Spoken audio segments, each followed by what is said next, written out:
കോടി രൂപ മുതൽ മുടക്കിലൊരു സിനിമ സംവിധാനം ചെയ്യുന്നു. അതിനകത്ത് നായകൻ സൂര്യയുടെ കരിയർ തന്നെ കൊണ്ട് കളഞ്ഞില്ലേ.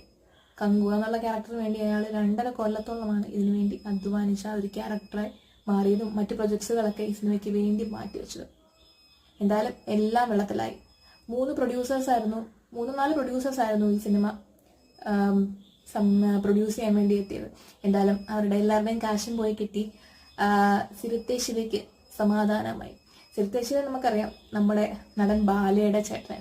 ബാലയെ പോക്ക, പിന്നെ ചേട്ടൻ്റെ കാര്യം പറയണം, അയാൾ പണ്ടേ പോക്കാണ്. എന്തായാലും സൂര്യ എന്നൊരു വ്യക്തി ഉള്ളത് കൊണ്ട് മാത്രം വേണം നിങ്ങൾക്ക് സിനിമ പോയി കാണാം. സൂര്യനെ നമ്മൾക്ക് ഒരിക്കലും സൂര്യയുടെ നമുക്ക് ദേഷ്യമോ ഒന്നും തോന്നില്ല കേട്ടോ. സൂര്യയുടെ ക്യാരക്ടർ റോളൊക്കെ നന്നായിട്ട് ചെയ്തിട്ടുണ്ട്. 2 ക്യാരക്ടറായിട്ടാണ് സൂര്യ വരുന്നത്. ആ 2 ക്യാരക്ടറും സൂര്യ നന്നായിട്ട് ചെയ്തിട്ടുണ്ട്. പക്ഷെ നമുക്ക് പറയാൻ പറ്റുന്നതെന്ന് വെച്ചിട്ടുണ്ടെങ്കിൽ ഫുള്ളി കഥ മോശമാണ്. ആൻഡ്